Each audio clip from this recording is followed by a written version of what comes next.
नमस्कार मित्रांनो, कोड व्हिडिओमध्ये तुमचं स्वागत आहे. आजच्या व्हिडिओमध्ये आपण अँकर टॅग आणि इमेज टॅग याबद्दल शिकणार आहोत.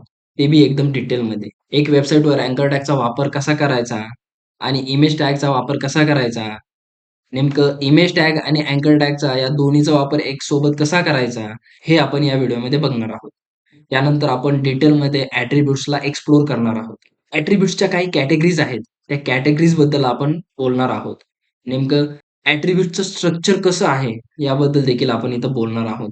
तर काही बेसिक टॅग्स आहेत, ज्याचा वापर आपण वेबसाईटमध्ये करू शकतो. त्या टॅग्सबद्दल देखील बोलणार आहोत. जसं की सुपरस्क्रिप्ट टॅग, सबस्क्रिप्ट टॅग याबद्दलही आपण बोलणार आहोत. ते नेमकं काम काय करतात, याच्याबद्दल डिटेलमध्ये नॉलेज आपण या व्हिडिओमधून घेणार आहोत. तर शिकायला तयार आहात का? तर चला शिकूया व्हिडिओ स्टाईलमध्ये.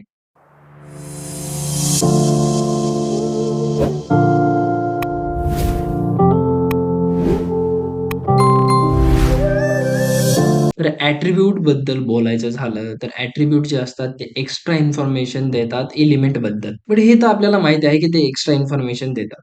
मग ॲट्रिब्यूटचे काही टाइप्स पडतात. जसं की ग्लोबल ॲट्रिब्यूट, देन आहे त्यामध्ये event attributes, then element specific attributes.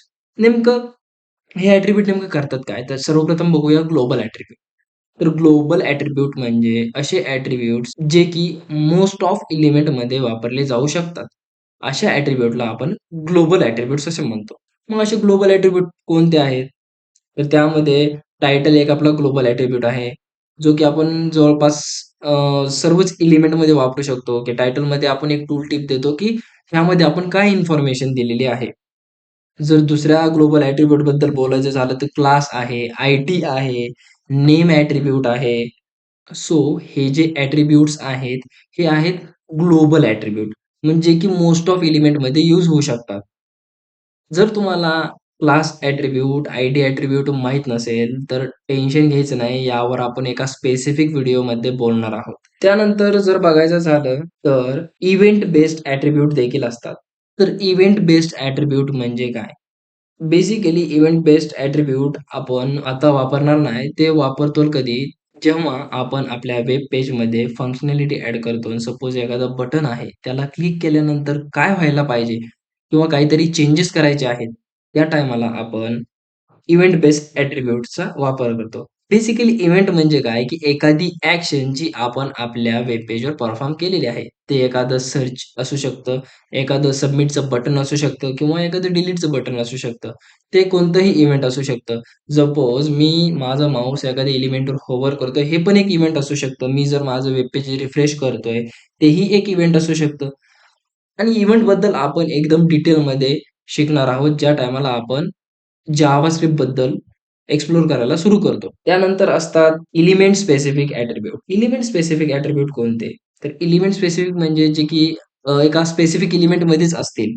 जसं की अँकर टॅगमध्ये काही ॲट्रिब्यूट्स आहेत, लाइक href ॲट्रिब्यूट आहे, देन टार्गेट ॲट्रिब्यूट आहे. ते टार्गेट ॲट्रिब्यूट करतं काय? href ॲट्रिब्यूट काय आहे? हे आपण याच व्हिडिओमध्ये एक्सप्लोर करणार आहोत. तर आता आपण बघणार आहोत अँकर टॅगबद्दल. अँकर टॅगचा वापर एका पेजवरून दुसऱ्या पेजवरती नॅव्हिगेट होण्यासाठी होतो. जसं की मी इथं विजिट करतोय सपोज विकिपीडिया मी विकिपीडियाची साईट ओपन करतोय आणि इथं मी टाकतोय आयरन मॅन आणि इथं मी बघितलंय आयरन मॅन इथं सर्च केलंय सपोज आता इथं काय दिलेलं आहे iron man is a super hero. इथं जे सुपर हिरो आहे हे आहे एक लिंक ते की मला टेलिपोर्ट करत आहे एका सुपर हिरोच्या वेब पेजवर, की जिथं मी जर क्लिक केलं तर हे मला दुसऱ्या वेब पेजवर काय करत आहे नेव्हिगेट करत आहे. किंवा जर मला इथं काय करायचंय 1940चे मूव्ही बघायचे आहेत, मी 1940ला क्लिक केलं तर मला ते काय करतंय 1940च्या मूव्हीवरती घेऊन जातंय. किंवा इथं ब्लू बॅटल आहे, ब्लू बॅटलला क्लिक केल्यानंतर ते मला ब्लू बॅटलवाल्या स्क्रीनवर घेऊन जातंय. म्हणजे सांगायचं झालं तर आपण अँकर टॅगचा वापर कशासाठी करतो, तर आपल्या वेब पेजेसमध्ये लिंक्स ॲड करण्यासाठी करतो. ज्याला क्लिक करून आपण त्या लिंकवरती नेव्हिगेट होऊ शकतो. नेमकं अँकर टॅगचा वापर करायचा कसा? त्याचं स्ट्रक्चर कसं आहे? हे आपण बघूया.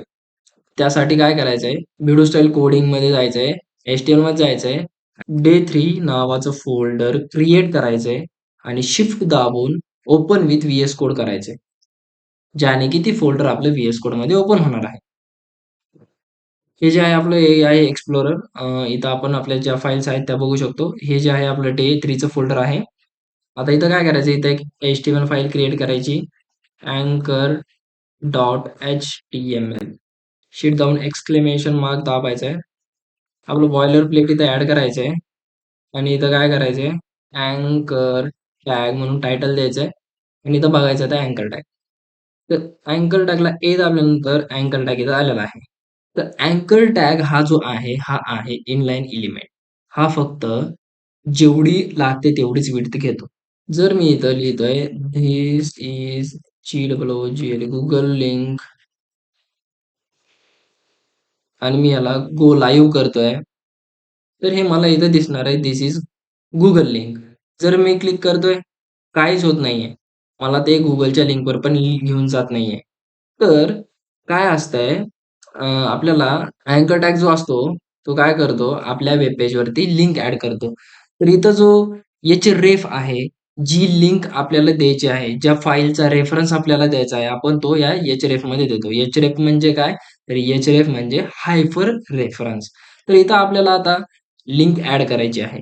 सपोज मला आता Googleसाठी लिंक टाकायची आहे, तर मी इथं टाकणार https://www.google.com आणि मी जर आता इथं येतोय आणि मी इथं करतोय क्लिक, तर हे काय करतंय मला Googleच्या वेब पेजवर टेलिपोर्ट करतंय. तर इथं href हा जो आहे, हा आहे ॲट्रिब्यूट. हा कोणता ॲट्रिब्यूट आहे? हा ॲट्रिब्यूट जो आहे, हा आहे एलिमेंट स्पेसिफिक ॲट्रिब्यूट. म्हणजे हा प्रत्येक एलिमेंटमध्ये यूज होत नाही. हां, पण काही स्पेसिफिक एलिमेंट असे आहेत जिथं की href यूज होऊ शकतो. तर जर बघायला गेलं, तर काय होईलय, जिथं माझं वेब पेज ओपन झालेलं होतं, त्याच पेजवरती Googleची वेबसाईट ओपन झालेली आहे. बट मला काय करायचंय, आता मी जर ह्या लिंकला क्लिक करतोय, तर ही लिंक माझ्या वेब पेजवरतीच Google पेजला ओपन करते. बट मला काय करायचंय, जेव्हा मी या लिंकवर क्लिक करेल, त्या टाईमाला त्याने काय करायला पाहिजे, नवीन टॅबवरती त्या लिंकला ओपन करायला पाहिजे. जर मला अशी फंक्शनॅलिटी ॲड करायची आहे, तर मी काय करणार, टार्गेट ॲट्रिब्यूटचा यूज करणार. काय टार्गेट ॲट्रिब्यूट काय करतं, तर आपल्या ब्राउझरला सांगतं लिंक केलेलं डॉक्युमेंट कुठे ओपन करायचं ते. जर सपोज मी इथं काय करतोय, सेल्फ करतोय, अंडरस्कोअर सेल्फ करतोय, तर बघायचंय काय चेंजेस झालेत ते. तर सेल्फ केल्यानंतर काय करतंय ते सेम वेब पेजवरती लिंक केलेलं डॉक्युमेंट ओपन करतंय. बट जर मी इथं काय करतोय, याला अंडरस्कोअर ब्लँक करतोय, तर ते काय करणार आहे, जे लिंक केलेलं डॉक्युमेंट आहे ते दुसऱ्या टॅबवरती ओपन करणार आहे. जर मी इथं क्लिक करतोय, तर ते काय करतंय, लिंक डॉक्युमेंट दुसऱ्या टॅबवरती ओपन करतंय. तर हे जे आहे टार्गेट ॲट्रिब्यूट हे आहे एलिमेंट स्पेसिफिक ॲट्रिब्यूट. जसं मी इथं Googleला ॲड केलं आहे, तसं मी दुसऱ्या प्लॅटफॉर्मवर देखील ॲड करू शकतो. URLमध्ये Netflixचा पाथ हे करायचा आहे आणि इथं ओपन Netflix म्हणून करायचं आहे. अगेन गो लाईव्ह करतोय. तर इथं आहे आता ओपन Netflix. तर आता इथं ओपन Netflix झालंय. जर इथं बघितलं, तर आपल्याला दिसून येतंय, की अँकर टॅग जो आहे, तो आहे इनलाईन एलिमेंट. ज्याबद्दल आपण आधी बोललेलो आहोत, की इनलाईन एलिमेंट नेमकं करतं काय? तर इनलाईन एलिमेंट म्हणजे काय? की असा एलिमेंट जो की फक्त लागेल तेवढीच विड्थ घेतो. तर आपण इथं काय करू? बीआर टॅग देऊ. बीआर टॅग काय करतो? तर लाईनमध्ये ब्रेक आणतो. सपोज जर मी इथं बीआर टाकलंय, तर तो काय करणार? लाईनमध्ये ब्रेक आणणार आणि बाकीचं जे बीआरच्या नंतरचं जे कंटेंट आहे, ते दुसऱ्या लाईनला प्रेझेंट करणार. मी जर इथं आणखी एक बीआर टाकतोय, तर ते आणखीन एक लाईन ब्रेक देणार. बीआर टॅगचा मीनिंगच असा आहे, की ब्रेक लाईन. आणि मी ह्याला काय करतोय, इथं इथंही सपोज इथंही target target equals to underscore blank. याला रिफ्रेश करतोय. ओपन नेटफ्लिक्स, तर दुसऱ्या टॅबवरती नेटफ्लिक्स ओपन झालंय.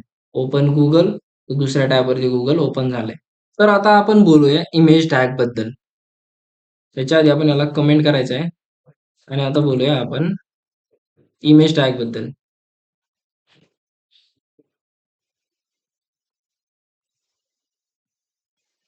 इमेज टॅग नेमकं करतं काय?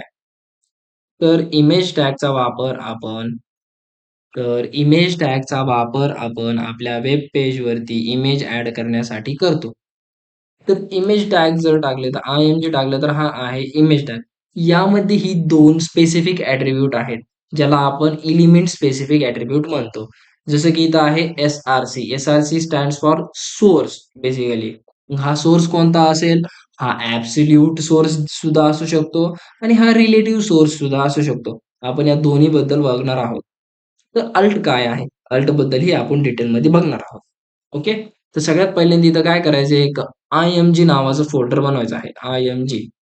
तर त्यामध्ये आता आपण काय करू, काही इमेज ॲड करू.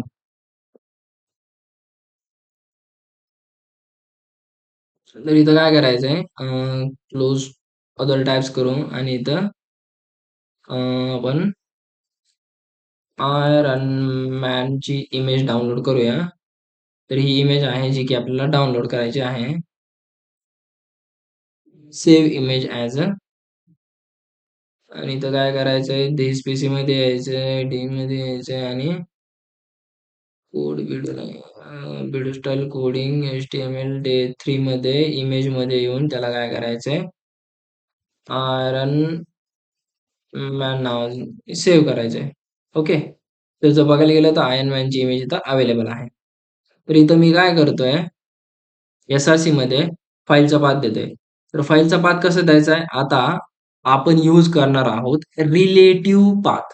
तर रिलेटिव्ह पाथ यूज करताना जसं की मी सांगितलं होतं तो की according to our current file चालतो. ओके. तर इथं करंट फाईल कोणती आपली अँकर डॉट HTML. तर त्याच्या मध्ये आता त्यानंतर कोणती फाईल आहे, त्यानंतर फाईल आहे का नाही, त्यानंतर डायरेक्ट फोल्डर आहे. तर पहिले आपल्याला कोणतं फोल्डर ॲक्सेस करावं लागणार? तर आपल्याला काय करावं लागणार? IMG फोल्डरला आधी ॲक्सेस करावं लागणार. तर इथं टाकायचंय IMG. IMG फोल्डरला ॲक्सेस केलं तर त्याने त्यामधली फाईल दाखवता येतात आपल्याला. आपल्याला कोणती फाईल पाहिजे आहे? आयरन मॅन इमेज पाहिजे आहे आणि इथं आपण काय करणार आता? त्याला सेव्ह करणार. तर ही जी आहे आपली आहे रिलेटिव्ह लिंक किंवा रिलेटिव्ह पाथ आपण याला म्हणतो. बेसिकली सोर्समध्ये आपण आपल्या इमेजचा किंवा आपल्या फाईलचा पाथ देतो. तर आता याला आपण ओपन विथ लाईव्ह सर्व्हर करू. तर इथं ही इमेज ओपन झालेली आहे. आपण ॲडिशनल ॲट्रिब्यूट सुद्धा इथं देऊ शकतो. पण ॲडिशनल ॲट्रिब्यूट देण्याआधी आपण अल्ट बद्दल बघूया. नेमकं अल्टचा वापर काय? ओके. तर सपोज मी इथं टाकतोय iron Man image is here. Okay. Iron Man image is here.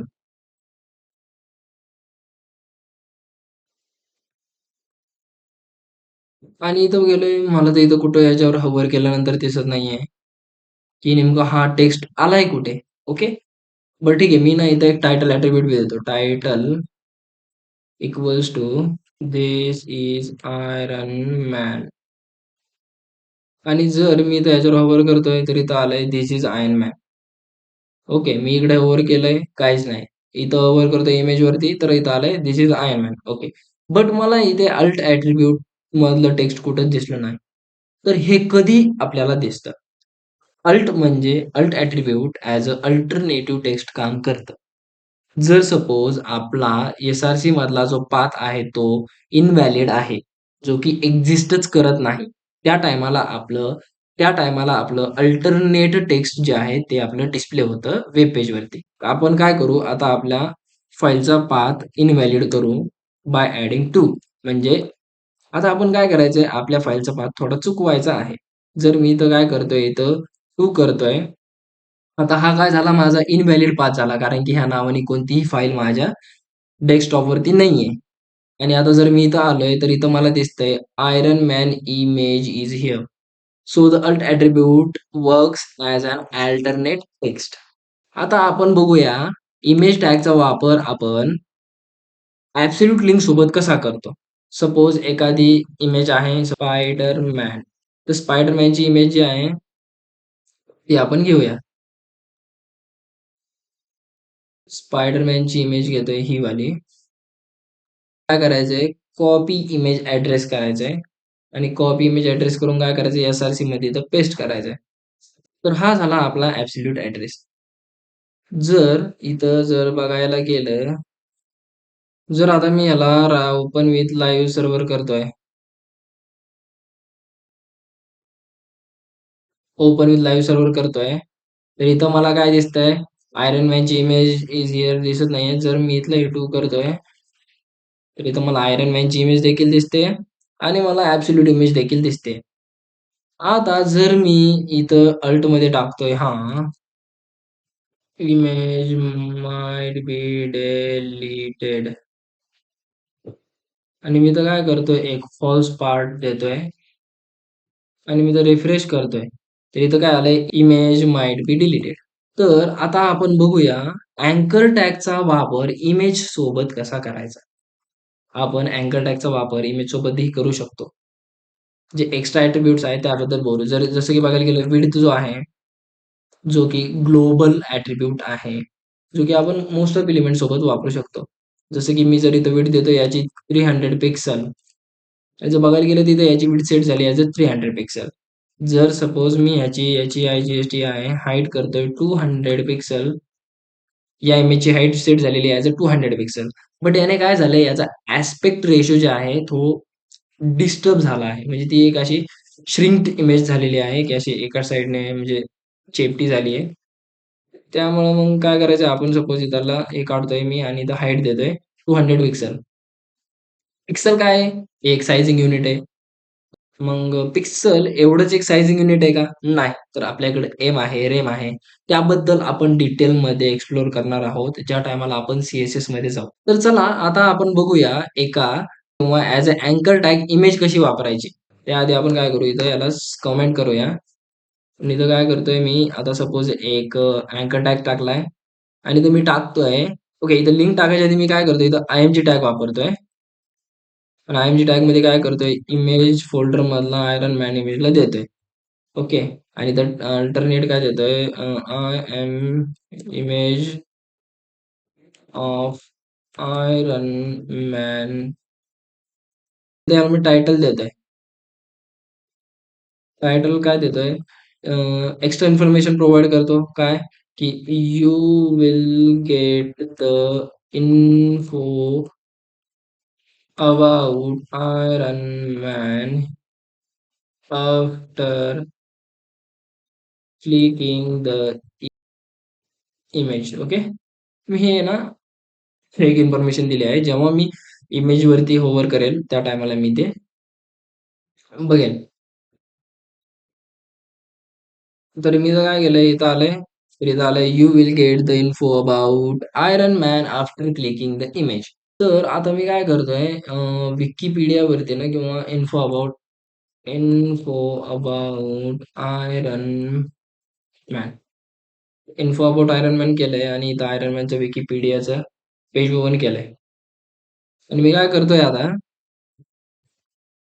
He link copy करून जो माझा एच रेफरन्स आहे त्यामध्ये पेस्ट करतोय.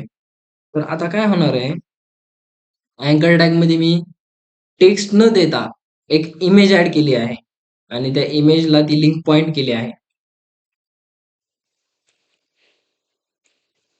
जर मी आता इमेजवरती क्लिक करतोय, तर ही इमेज मला त्या वेब पेजवर घेऊन जाणार आहे जिथं की आयर्न मॅनची इन्फॉर्मेशन आहे. म्हणजे मी जी लिंक अँकर टॅगमध्ये एम्बेड केली आहे, त्या वेब पेजवरती मला इमेज क्लिक केल्यानंतर घेऊन आलेली आहे. आता मी काय करतोय, इथं इथं मी ना याला एक टार्गेट ॲट्रिब्यूट बी देतोय. टार्गेट ॲट्रिब्यूट काय करतंय, जर सिंपलमध्ये सांगायचं झालं, की स्पेसिफाय करतं, की लिंक केलेला डॉक्युमेंट नेमकं ब्राउझरवरती ओपन कुठे करायचा. मी अंडरस्कोर ब्लँक केलं तर तो काय करणार, नेक्स्ट टॅबवरती ओपन करणार. जर अंडरस्कोर सेल्फ ठेवला तर तो सेम वेब पेजवरती ओपन करणार. तर इथं मला काय पाहिजे, की जेव्हा मी इमेजवरती क्लिक करतोय, त्याने त्या इन्फॉर्मेशनचं पेज दुसऱ्या टॅबवरती ओपन करायला पाहिजे. जसं की मी आता क्लिक करतोय, तर याने आयरन मॅनच्या इन्फॉर्मेशनचं पेज दुसऱ्या टॅबवरती ओपन केलंय. माझं मेन पेज हे आहे. ह्याला मी क्लिक करतोय.